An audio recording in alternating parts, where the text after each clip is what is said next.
샬롬 9월 22일 수요일입니다. 하나님의 신실하신 도우심과 복이 여러분의 삶 가운데 함께 하시기를 주님의 이름으로 소망합니다. 오늘 함께 나눌 말씀은 요한복음 12장 37절에서 43절 말씀입니다. 오늘 이 말씀을 함께 읽고 또 묵상하며 하나님이 우리에게 들려주시는 생명의 음성을 듣겠습니다. 이렇게 많은 표적을 그들 앞에 행하셨으나 그를 믿지 아니하니 이는 선지자 이사야의 말씀을 이루려 하심이라. 이르되 주여 우리에게서 들은 바를 누가 믿었으며 주의 팔이 누구에게 나타났나이까 하였더라. 그들이 능히 믿지 못한 것은 이 때문이니 곧 이사야가 다시 일렀으되 그들의 눈을 멀게 하시고 그들의 마음을 완고하게 하셨으니 이는 그들로 하여금 눈으로 보고 마음으로 깨닫고 돌이켜 내게 고침을 받지 못하게 하려 함이라 하였음이더라. 이사야가 이렇게 말한 것은 주의 영광을 보고 주를 가리켜 말한 것이라. 그러나 관리 중에도 그를 믿는 자가 많되 바리새인들 때문에 드러나게 말하지 못하니 이는 출교를 당할까 두려워함이라. 그들은 사람의 영광을 하나님의 영광보다 더 사랑하였더라. 오늘 본문 가운데에 12장 37절에 이렇게 많은 표적을 그들 앞에서 행하셨으나 그를 믿지 아니하니 라고 되어 있습니다. 이 한 구절을 볼 때 예수님은 힘을 다해 행하신 사역이 너무도 허무하게 무너지는 것이 아닌가 그러한 느낌을 받습니다. 예수님과 제자들이 온갖 수모를 당하고 힘을 다하여 행하였던 사역을 통해서 많은 무리들이 따랐습니다. 병자를 고치시고 귀신을 쫓아내시고 오병이어의 기적을 일으키시며 많은 사람들이 예수님의 그 길을 따라서 예수님을 메시아로 믿으며 따르는 듯 하였습니다. 예수님에 대한 팬덤은 이스라엘을 넘어서 헬라 지역에까지 알려지게 되었고 또 헬라인들이 예수님을 만나고 싶어서 예루살렘까지 올 정도였습니다. 이쯤 되면은 예수님의 그 공생의 보고서 마지막에는 적어도 이렇게 결론 지어져야 할 것으로 예상이 됩니다. 이렇게 많은 표적을 그들 앞에 행하니 헤아릴 수 없는 사람들이 예수를 믿고 따랐더라. 그런데 예수님의 공생의 그 마지막은 어떤 학생이 며칠 밤을 새면서 영어 시험을 위해 완벽하게 준비했는데 그만 그 시험 점수가 빵점이 되었다는 것과 같은 그 결과를 보여줍니다. 얼마나 허망할까요? 본문 37절에 그들 앞에 행하셨으나 그를 믿지 아니하니 라고 되어 있습니다. 불행하게도 예수님의 마지막, 그 공생의 마지막의 평가는 그를 믿지 아니하니 라는 것입니다. 인간적으로 볼 때 완전히 실패한 사역이지 않습니까?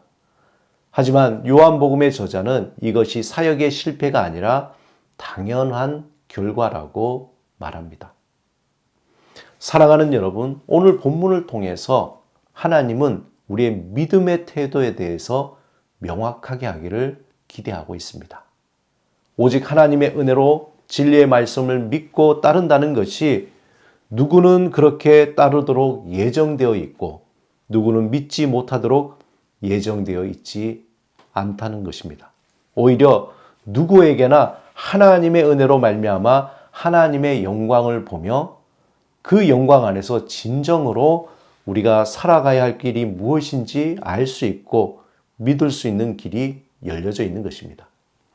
무엇보다 우리가 진실로 살기 위해서 이미 우리 안에 오신 예수 그리스도를 따라 하나님의 영광을 사람의 영광보다 더 사랑하는 믿음의 결단이 필요한 것입니다.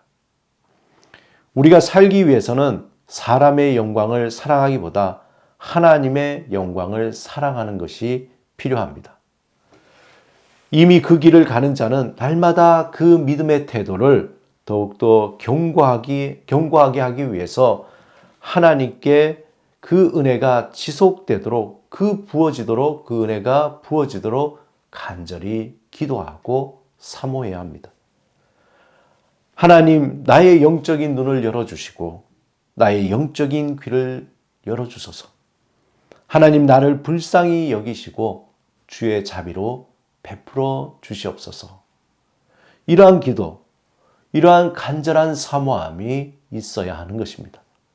우리는 항상 하나님의 은혜를 구하는 믿음의 습관으로 그것을 가지며 그 가운데서 내려지는 하나님의 은혜로 살아야 합니다. 중국 선교사 허드슨 테일러는 중국 내지 선교회라는 것을 조직합니다. 그리고 그것을 만든 후에 당시 주로 선교가 해안을 중심으로 이루어진 것을 탈피해서 내륙으로 들어가서 선교를 감행하게 됩니다. 이 둘 차이는 대단한 것입니다. 왜냐하면 해안을 중심으로 선교하는 이유가 있습니다. 그것은 본국으로부터 선교지에 물자를 쉽게 공급할 수 있고 또 비상시에 쉽게 탈출할 수 있기 때문입니다. 그러기에 선교 초기에 주로 이루어진 선교 전략이 바로 해안을 중심으로 이루어진 선교였습니다.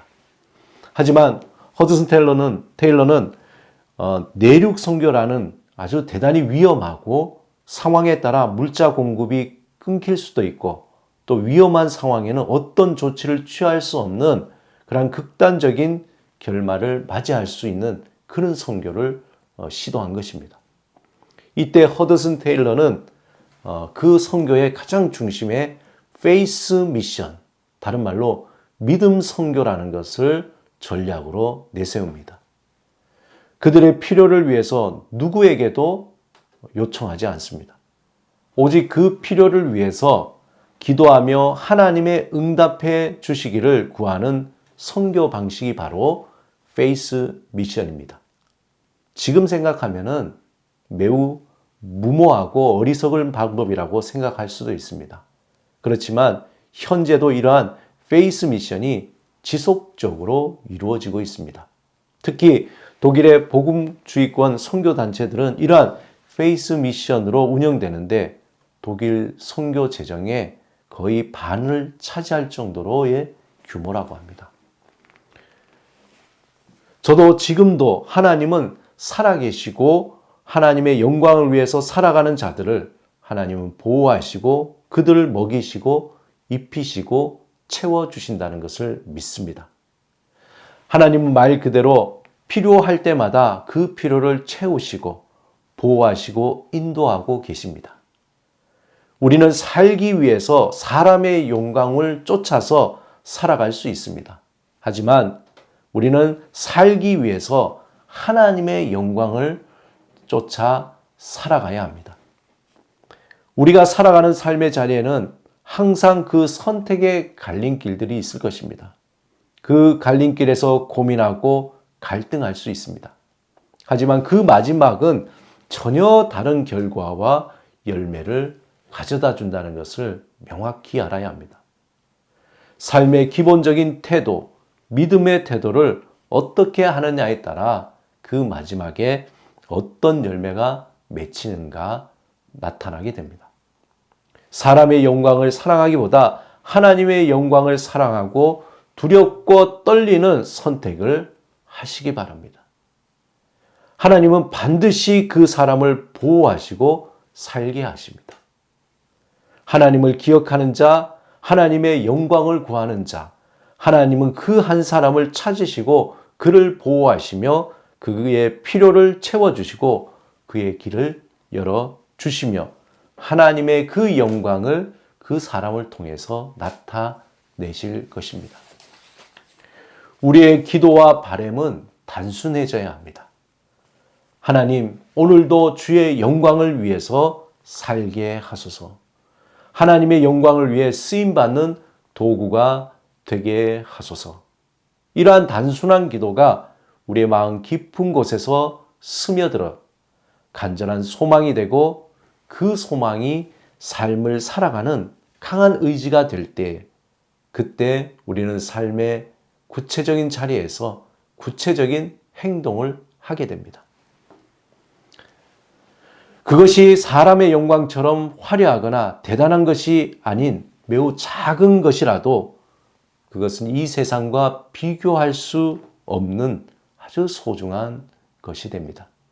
그 단순한 기도와 바람은 하나님의 은혜와 능력으로 우리가 진실로 살아있는 삶이 무엇인지 알게 되고 또 생동감 넘치고 성령 충만함, 그러한 능력 있는 삶을 살게 될 것입니다. 사랑하는 여러분, 사람의 영광을 사랑하기보다 하나님의 영광을 구하며 하나님의 영광이 우리를 통해 나타나기를 사모하시기 바랍니다. 우리의 영적인 귀가 열리고 우리의 영적인 눈이 띄어져 하나님이 우리에게 내려주시는 그 신비와 그 충만함으로 그 능력으로 살아가시기 바랍니다. 우리의 삶의 구체적인 자리에서 하나님이 우리에게 내려주시는 그 은혜를 우리가 사모하며 오늘도 믿음으로 살아가는 여러분의 삶이 되시기를 주님의 이름으로 축원합니다. 오늘 모든 삶을 우리 주님께 믿음으로 맡기며 함께 기도드리겠습니다. 주님, 주의 이름을 기억하고 주께 영광을 구하는 삶을 살게 하소서. 우리의 삶을 통해 주의 영광이 온전히 나타나도록 사모하며 살게 하옵소서. 우리를 주님의 영광을 나타내는 도구로 사용하옵소서. 예수 그리스도 이름으로 기도드립니다. 아멘.